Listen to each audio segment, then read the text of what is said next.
पाने वाला कौन है? यानी कि संसार पे जय, यानी कि पाप पर जय पाने वाला कौन है? केवल वह जिसका यह विश्वास है कि ये विश्वास है कि यीशु परमेश्वर का पुत्र है। यीशु मसीह परमेश्वर का पुत्र है। तो फिर आप जो विश्राम किसमें करना है? फिर आपको परमेश्वर का पुत्र यीशु में, तभी आप जाके पापी जीवन के ऊपर जय पाके विश्राम कर सकता है यीशु मसीह में। Hallelujah, hallelujah. ये प्रकाशन किसी को नहीं मिल रहा है। बस बहुत से प्राइवेट प्रकाशन मिलते हैं, लेकिन ये प्रकाशन नहीं मिल रहा। मैं गलत बोल रहा हूं? पाप के ऊपर जय पाने वाला कौन है? वही है जो यीशु मसीह को परमेश्वर का पुत्र माना है। तो हमारा विश्राम अभी किसमें है? इसलिए तो कहा अगर यीशु तुम्हें विश्राम दे सकता था, फिर परमेश्वर दूसरे विश्राम के दिन के बारे में क्यों बात करता? तो यीशु मसीह परमेश्वर का क्या है? विश्राम है। हमारे लिए वो बहुत बड़ा विश्राम है। हम अपना पूरा जीवन अपने उस पर निर्भर है, तो हम क्या कर रहे हैं? विश्राम कर रहे हैं। यीशु ने पाप के ऊपर जय पाया, हमें पापों से बचाने के लिए अपनी जान दे दिया। तो आपको और मुझे जान देना है, हमको जान देना है। यीशु ने हमारे लिए जान दे दिया। अब हमको क्या करना है? सिर्फ उसमें बने रहना। क्या करना है? पूरा हमारा जीवन का जो शैली है, जीवन शैली है, उस पर निर्भर होना चाहिए। अब हमारे कार्य हमें बचा नहीं सकता है। हालेलुया। ये है कि हम यीशु मसीह को उद्धारकर्ता मानने के बाद हमको अच्छे कार्य करना है। वो हमारा क्या है? अंग्रेजी में बोनस बोलते हैं। क्या बोलते हैं? या LIC है समझो। हमारे कामों के द्वारा ही हमको ताज मिलेगा, लिखा है। तो मेरा हमारे काम कब हम गिनती होता है? जब हम प्रभु यीशु को परमेश्वर का पुत्र मानते हैं। Hallelujah, hallelujah. उसके ऊपर अगर आप कुछ मानते हो तो फिर वो आपका यीशु दूसरा यीशु है। हालेलुया। आगे पढ़ो ब्रदर। अतः हम उस विश्राम में प्रवेश करने का प्रयत्न करें। ऐसा न हो कि कोई जन उनके समान आज्ञा न मानकर गिर पड़े। अच्छा, क्या बोला? अब हम उसके विश्राम में प्रवेश करें। किसके विश्राम के में? परमेश्वर के विश्राम। परमेश्वर का विश्राम कौन है? उसका पुत्र यीशु मसीह। अंग्रेजी में पढ़ता हूं। For he that entered into his rest, he also had ceased from his own work as God did from his. तो जिसने परमेश्वर के पुत्र में विश्राम किया, तो वो भी क्या करेगा? यीशु मसीह में विश्राम करेगा। जैसा परमेश्वर ने किसमें विश्राम किया? क्योंकि सब काम उसे सौंपा। अब 11 पढ़ो ब्रदर, वापस पढ़ो। अतः हम उस विश्राम में प्रवेश करने का प्रयत्न करें। अच्छा, अब हमको क्या प्रयत्न करना है? उस विश्राम में प्रवेश करना है। कौन सा विश्राम? परमेश्वर का पुत्र यीशु मसीह जो विश्राम है, उसमें प्रवेश करने के लिए क्या करना है? हमें प्रयत्न करना। प्रयत्न कर समझता, कोशिश, लगातार।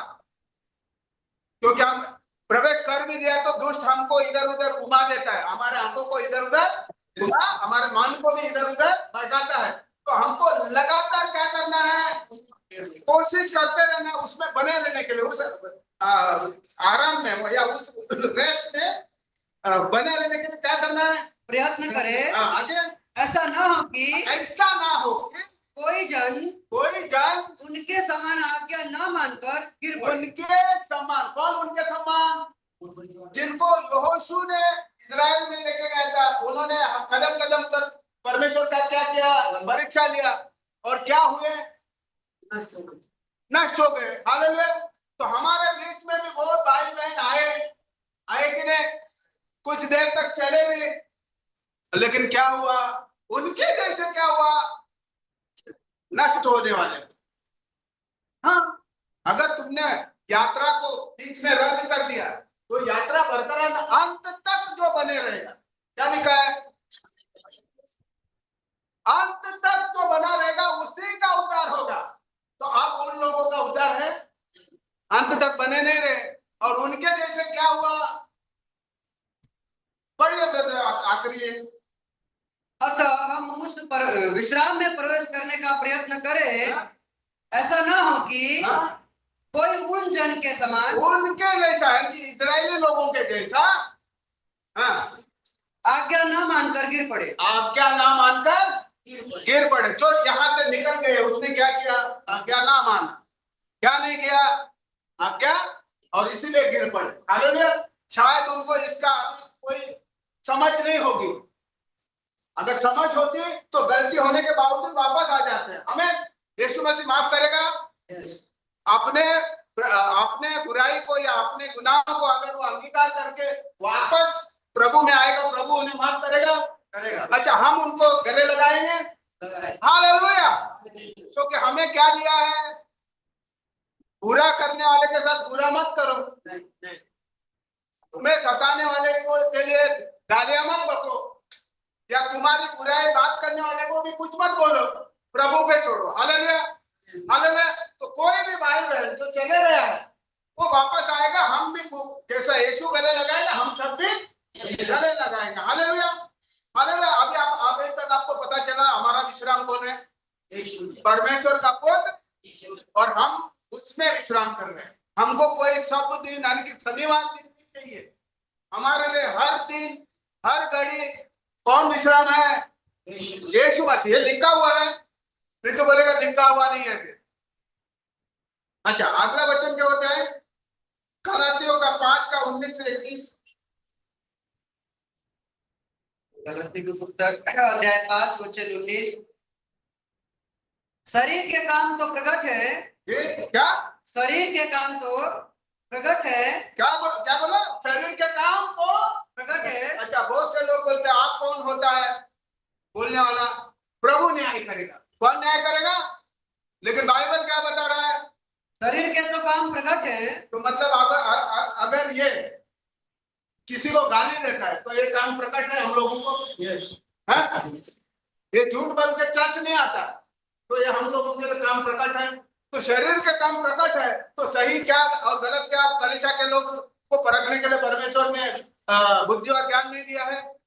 तो हम एक दूसरे को समझा सकते हैं। ये नहीं बोल सकता है तू कौन है बोलने वाला, प्रभु न्याय करेगा। प्रभु ही न्याय करेगा। लेकिन ये भी लिखा है छोटा छोटा जो बातें कलीसिया में होता है उनको लेके कोर्ट, अविश्वासियों के कोर्ट में जाएगा। क्या तुम इतने भी सक्षम नहीं है कि छोटी छोटी बातें अपने बीच में सुलझाने के लिए? तो मतलब हमको न्याय करने का अधिकार है ना? लेकिन वो वाला न्याय की बात नहीं हो रहा है। आखिरी न्याय, कोई गलत कर रहा है तो उनको समझाना, मतलब हमको समझ में आया भाई ये गलत कर रहा है, बराबर है कि नहीं? हाँ या ना? तो लोग तुरंत बोलते हैं तू कौन है बोलने वाला।